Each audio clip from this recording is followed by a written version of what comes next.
আব্দুল আজিজ বলো তাকওয়া কি, তাকওয়া কেমন, এটা কি খাই নাকি গায়ে দেখতে কেমন, আমাকে একটু তুমি তাকওয়াটা বলো না। ওমর ইবনে আব্দুল আজিজ বলেন, মাতা ইয়াবলাগুল আবদু সানামাত তাকওয়া, তাকওয়া কি বলো না। তিনি উত্তর দিলেন, ইযা ওয়াদা'a জামিআ মা ফি কলবিহি মিনাল খাওয়াতিরি ফি মাতফি তাবাক ওয়া যাফা বিহি ফি সাওয়াকি লাম ইস্তাহি মিন শাইইন ফিহি ইযা কলবুহু তাহিরাম মিন বাওয়াতিনিল ইসম। তিনি উত্তর দিলেন, বান্দা যখন তার অন্তরে যা আছে তার সবই একটি প্লেটের মধ্যে নিয়ে ফেলবে, নিয়ে যখন সেই সাজিয়ে যখন বাজারের মধ্যে ঘোরাফেরা করবে, দেখা যাবে এই ব্যক্তি লজ্জিত হবে না, অসম্মানিত হবে না, তার অন্তরের মধ্যে গুনাহ থাকবে না, নাফরমানি থাকবে না, তার দিলটাকে মন পবিত্র করে ফেলেছেন, গুনাহগুলিকে ছেড়ে দিয়েছেন, আর সওয়াবগুলি নিজে বেশি বেশি গ্রহণ করেছেন। একজন সাহাবী জিজ্ঞাসা করল, তাকওয়া এটা কেমন? অন্য একজন সাহাবী বলল, তাকওয়া হচ্ছে ভাই এমন কাঁটাযুক্ত, এই পাশেও কাঁটা এই পাশেও কাঁটা, মাঝখানে একটি সংকীর্ণ জায়গা রয়েছে, এই জায়গা দিয়ে আপনি কিভাবে হাঁটাচলা করবেন? ওই সাহাবী উত্তরে বললেন, আমি হাঁটার সময় আমার কাপড়গুলিকে আমি এভাবে গুছিয়ে হাঁটবো।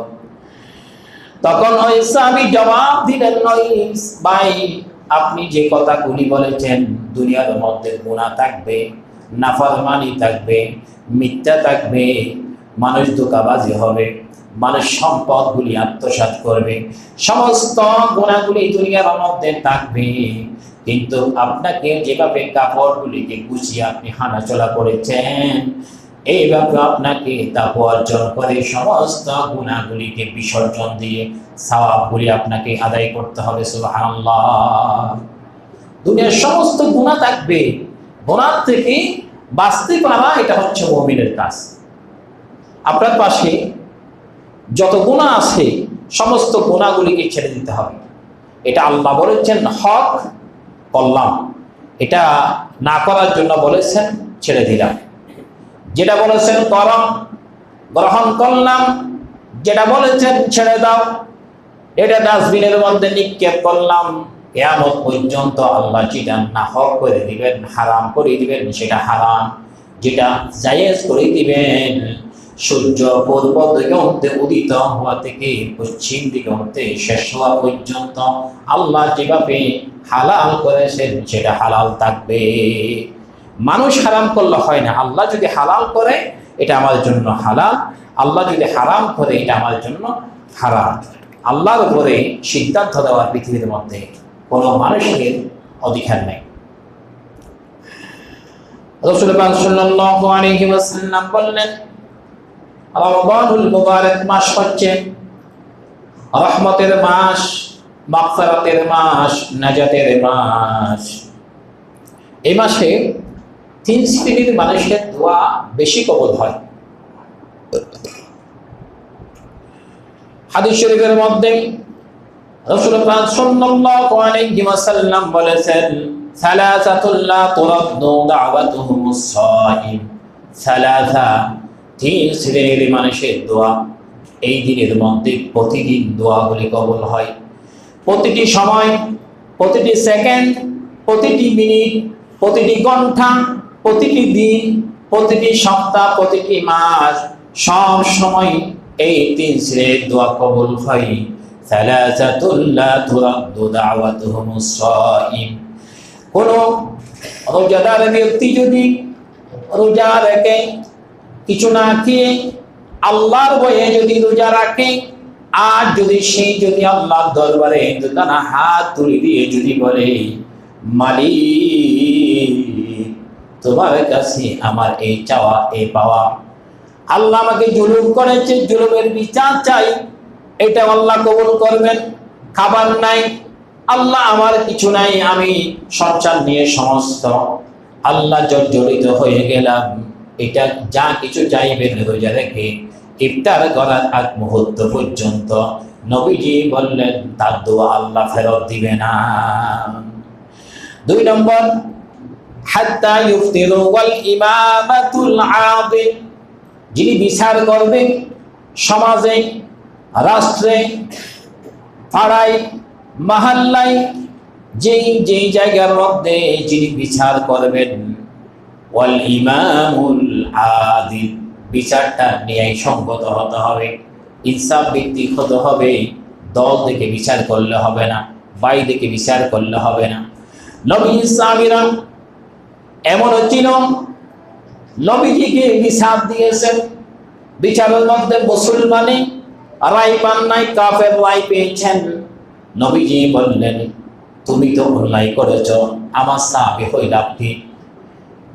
এরপরে ওমর রাদিয়াল্লাহু তাআলা আনহুর কাছে বিচার নিয়ে গেলেন, ইয়া খলিফাতুল মুসলিমিন, নবীজি বিচার করলেন, সানি করার জন্য আপনার কাছে আসলাম, বলেন তো আমার বিচারটা, আমি নবীজির পিছনে নামাজ পড়ি, আমি কোরআন তেলাওয়াত করি, নবীজির হাতে আমি বায়াত হলাম, আমাকে রায়টা আমার পক্ষে রায় না দিয়ে ইহুদির পক্ষে মুসলমানের পক্ষে রায় দিয়েছেন, ইয়া আমিরুল মুমিনিন বিচারটা করে দেন। ওমর রাদিয়াল্লাহু তাআলা আনহু তৎক্ষণাৎ বললেন তুমি একটু অপেক্ষা করো, আমি ভিতর থেকে আসি। কারণ তুমি যেই তলোয়ারটা ভিতর থেকে নিয়ে এসে বললেন, যেহেতু তুমি রাসূলের বিচার মানো না, আল্লাহর ফয়সালা মানো না, তোমার মতো এমন মুসলমান জমিনের মধ্যে বেঁচে থাকার কোনো প্রয়োজন নাই। বরদার দ্বিখণ্ডিত করে ফেলেছেন। সমস্ত নগরের মধ্যে, এলাকার মধ্যে বলল উমর মুসলমান হত্যা করেছেন।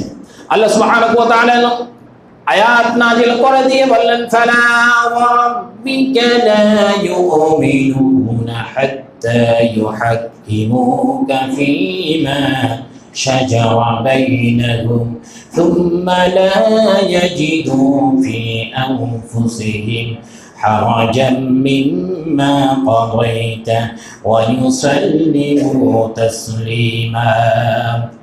আল্লাহ সুবহানাহু ওয়া তাআলা ফালা রাব্বিকা লা ইউমিনুন, আমার উম্মত কোন অমুসলমানকে হত্যা করে নাই, যাকে হত্যা করেছেন তিনি মুনাফিক ছিল, তিনি আমার রাসূলের বিচার মানত না, আমি আল্লাহর হুকুম মানত না।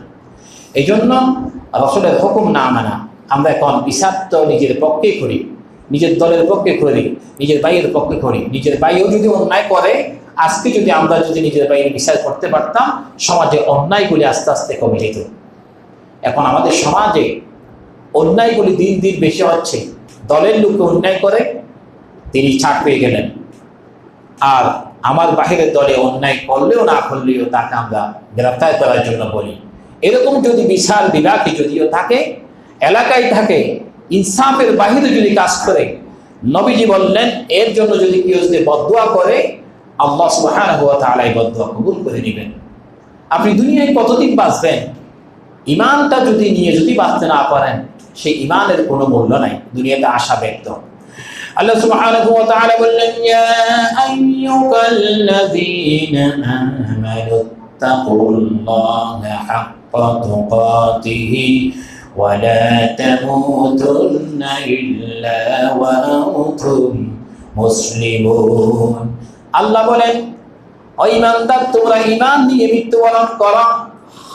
আর আমরা মুনাফিক হয়ে মৃত্যুবরণ করছি। আল্লাহ বলেন ঈমান নিয়ে মৃত্যুবরণ করো। আমরা মিথ্যার উপরে জীবন ছিল, মিথ্যার উপর ঈমানটা, মিথ্যার উপরে আমার রূহটা চলে গেলেন। আল্লাহ বলে ঈমানদার হয়ে মৃত্যুবরণ করো। আমরা মানুষের সম্পদ আত্মসত্তা করার মধ্য দিয়ে আমার জীবন শেষ হয়ে গেল। আল্লাহ বলেন ঈমান নিয়ে মৃত্যুবরণ করো। আমরা মানুষের উপর জুলুম করে করে আমার জীবনটা শেষ করে দিচ্ছি। এই অবস্থায় যদি আমার মৃত্যু হয়, যদি জুলুম করি, জালেম হিসাবে মৃত্যুবরণ করলাম। যদি মিথ্যা কথা বলতে থাকি, মিথ্যার উপরে মৃত্যুবরণ করলাম। আমি যদি মানুষের উপর যদি আত্মসাৎ করি, গীবত করি, সবল করি, সম্পদ জিনিসের দাম বাড়িয়ে দিই, এই অবস্থায় যদি আমার মৃত্যু হয়, মুসলমানের মৃত্যু হবে না, এটা অন্য মুনাফিকের মৃত্যু হবে, কাফেরের মতো মৃত্যু হবে। যদি আমি পরে জাহান্নাতে যেতে পারবো, একটা হাদিস আছে, আল্লাহ সুবহানাহু ওয়া তাআলা বহু শাস্তির পরে জান্নাতে দিবেন, একটা হাদিস আছে। যেহেতু মুসলমান, যেহেতু ঈমান একবার এনেছি, জান্নাতে যাব, এরকম একটা হাদিস আছে। এরপরে ওয়াদাওয়াতুল মাজলুম, মজলুম ব্যক্তি যদি আল্লাহ দরবারে যদি দোয়া করে, এটাও কবুল করে নেয়। মজলুম ব্যক্তি, আল্লাহ আমি তো এই দুষ্করি নাই, এ অন্যায় করি নাই, এটার সাথে আমার সম্পৃক্ততা ছিল না, আল্লাহ তুমি বিচার করো, এই কথা বলার সাথে সাথে আল্লাহ সুবহানাহু ওয়া তাআলা তার দোয়াগুলি কবুল করবেন। ওই জালেমকে আল্লাহ সুবহানাহু ওয়া তাআলা শাস্তির মুখোমুখি করবেন। রাসূল পাক সাল্লাল্লাহু আলাইহি ওয়াসাল্লাম বললেন, আল্লাহর দরবারে তোমরা বেশি বেশি দোয়া করো। উদউনি আস্তাজিবু লাকুম। যখন বান্দা আল্লাহর দরবারে দোয়া করে, আল্লাহ সুবহানাহু ওয়া তাআলা তার ডাকের মধ্যে তার দোয়া ফেরত দেন না। অন্য একটি হাদিসের মধ্যে বলেন, মাল্লাম ইউসআলিল্লাহু বিগদবি আলাইহি, যে ব্যক্তি আল্লাহর নিকট দোয়া করে না, আল্লাহ তাআলা তার উপরে রাগান্বিত হয়ে যায়, অসন্তুষ্ট হয়ে যায়। ও বান্দা, তোমাকে আমি এত নিয়ামত দিলাম, রিজিক দিলাম, সুস্থতা রাখলাম, তোমাকে তোমার শরীরটাকে আমি শক্তি সামর্থ্য দিলাম, বেঁচে থাকার জন্য তোমাকে অক্সিজেন দিলাম, এই চোখ দিলাম তোমাকে চলার জন্য, হাত দিলাম তোমার প্রয়োজনের জন্য, পা দিলাম বান্দা তোমাকে হাঁটার জন্য, একটা ব্রেন দিলাম তোমাকে দুনিয়াতে চলার জন্য, আর তোমার শরীরের ভিতরে অনেকগুলি জিনিস আমি তোমাকে, কিডনি দিলাম, হার্ট দিলাম, লিভার দিলাম, তোমার শরীরের মধ্যে যা কিছু প্রয়োজন আছে বান্দা, তোমাকে আমি প্রত্যেক দিন শরীরটাকে ডায়ালিসিস করে করে সুস্থতার নিয়ামত দিয়ে তোমাকে বেঁচে রাখলাম। বান্দা, তুমি আমার শুকরিয়া আদায় করো। নামাজ পড়লাম না, রোজা রাখলাম। নামাজ পড়া একটা ফরজ। প্রত্যেকটি নামাজের মধ্যে, ফজরের মধ্যে 2 রাকাত যদি ফরজ নামাজ যদি না পড়ে, আমার 2টা ফরজ চলে গেলেন। রোজা হচ্ছে এক ফরজ, নামাজ হচ্ছে অন্য ফরজ। একটা ছেড়ে দিলাম, একটা করলাম, তাতে কোনো লাভ নেই। রমাদানুল মুবারক মাসের মধ্যে রোজা রাখলাম, নামাজ ছেড়ে দিলাম, রোজা রাখলাম, যাকাত দিলাম না, রোজা রাখলাম, টাকা আছে হজ করলাম না, রোজা রাখলাম কিন্তু চোখ